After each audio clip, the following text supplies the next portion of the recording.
Welcome to Insight, today produced in partnership with KCOS 13 El Paso Public Television. Today we are chatting with El Velarde, Executive Director of Paso del Norte Children's Development Center. Al has generously agreed to share some of his experience with us. I'd like to thank you, Al, for joining us today. Well, thank you for inviting me to the show. So your organization serves a whole range of children with different developmental disabilities. First, let's talk about that challenge. What type of developmental disabilities do these children have? Well, we're going to serve any child that has any disability, any disability that causes a delay in their normal function. So we're talking about anything which is behavioral based, such as autism. We take care of children with ADHD. We have children with physical disabilities, hearing impairments, visual impairments. So any kind of disability that a child can have, that child can be a candidate for services that we provide. And the challenge there is that so many different competencies are required to provide adequate support to these children. When you're talking about a child with ADHD, or a child with autism, or a child who perhaps has a physical disability or has a hearing impairment, you're talking about children with fundamentally different needs. How do you actually address all those needs in a way that is sustainable? Well, we do, and we have different therapies that we're going to be delivering to a child who has a special need. So we can deliver speech therapy, for example, for any child that may have a delay in speech, may have swallowing issues. We have physical therapy, and we have occupational therapy. We have our early childhood intervention program, which is going to work with children ages newborn through 3 years of age. And then we have our pediatric therapy services, which takes over from the ECI program and takes care of children then from 3 years plus. And then we have our applied behavioral analysis program, which focuses just on children who have autism. And so between all of the different programs that we have and models of therapy, we have every opportunity to be able to take care of a child that comes in with any kind of special need. And when you're taking care of the child, you're not just taking care of the child, you're taking care of the family as well. How do you engage the family in this process? Actually, that's a very important part of the picture. The child with a disability obviously needs to be able to cope with their disability, but the parent has to be able to cope with a child with a disability. And when a parent has a child that has a special need of some form, it's extremely stressful. It can be very expensive.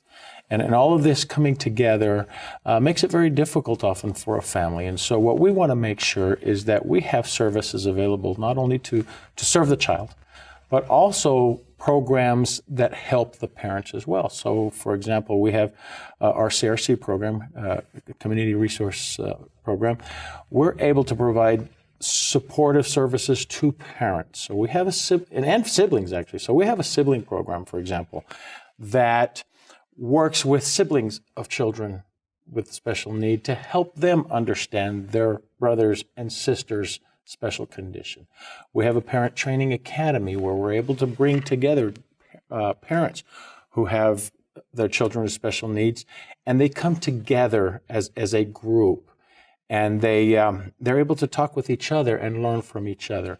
We have a program under the CRC program, which is funded by the state of Texas, that helps us train parents to become advocates for children with special needs, which means that these very parents can go and fight for their children at different legislative or community governmental organizations to ensure that we're able to continue to provide service as we move forward. So we have a plethora of services available that helps a parent.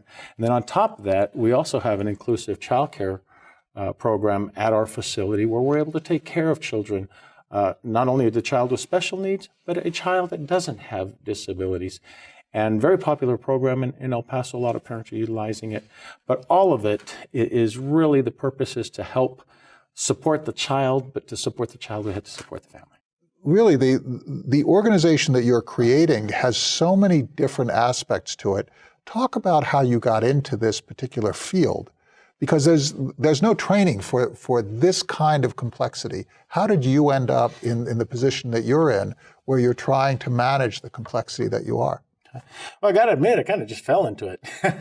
There was no long-term planning for me. So what was your career arc? Well, my first career is I was a police officer here in the city of El Paso, and I retired from the El Paso Police Force about, I guess it's been about 14 years now. And how long did you serve?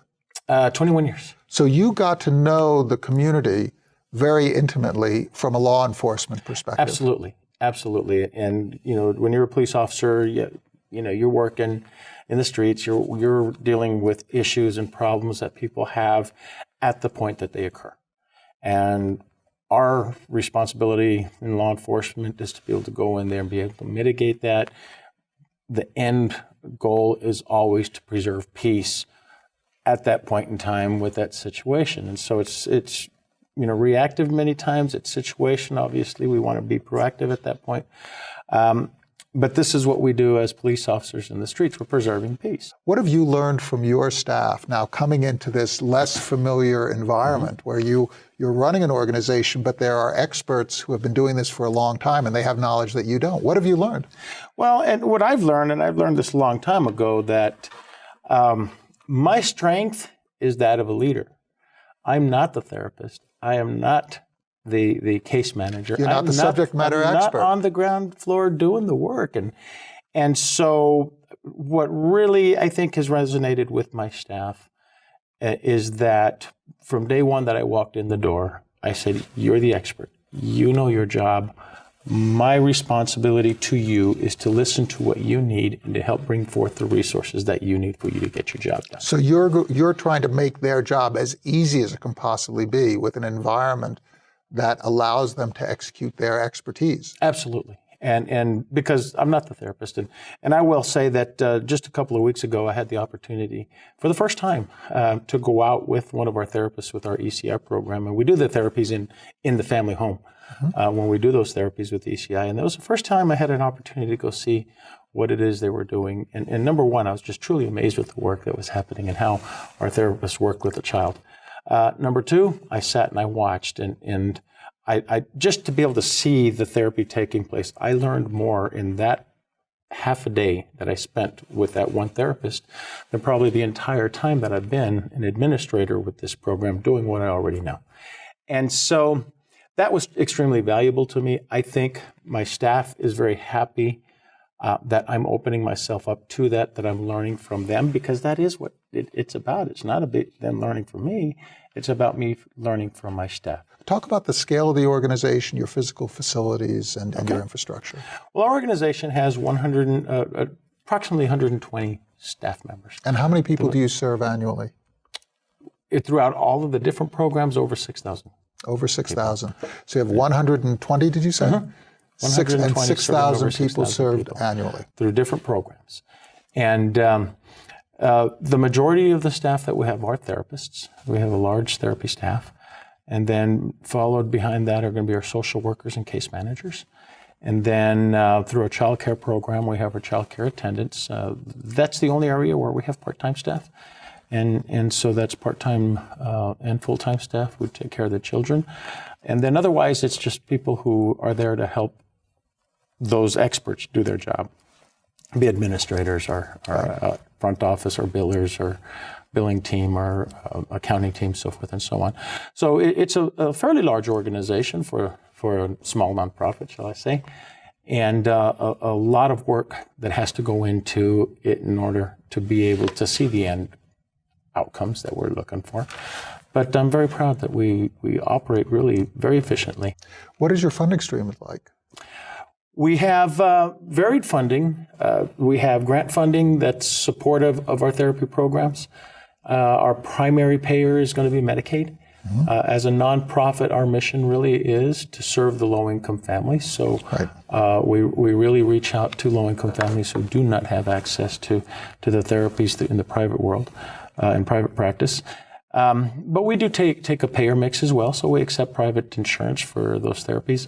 We do have funding that will help pay the parent responsibilities for those families that just can't do it. So if a family just does not have the means to be able to, even $5 to be able to pay, we have grant funding that helps support scholarships in that manner. And then so we're paid Medicaid. We have some private insurance. We don't do a lot of it because, again, that's not our role. Our role really is Medicaid and low income. We do have our ABA program, for example, in Texas. Unfortunately, Texas Medicaid does not cover ABA services. Right. So it is paid for by a grant from the Department of Health and Human Services. And so the state doesn't fund these services, but the feds do. The feds do to a certain extent. The feds do, but under Texas Medicaid, ABA is not. So we do not bill to Medicaid for ABA, Applied Behavioral Analysis Services, and this is for the service of the children. And it really is a shame because ABA is really coming out as one of it's being said it's one of the best models that you can provide to a child for therapy. And in Texas, the best we can do is offer I'd want to say it, the low-end version of ABA, which is more of a part-time version because, truth be said, ABA is a full-time model. It can be a school. And but unfortunately, even at the state level with grants, they're not supporting that level of therapy. We certainly would like to see that happen, and hopefully one day it will. Will the shifts in Medicaid that are prospectively coming and the shifts in federal funding, will that significantly affect you? And how do you prepare for if those effects are negative, how do you prepare for that? We were hit with a 25% cut in the ECI program in January of last year, and then we've also, at the same time, we're hit with the Medicaid cuts.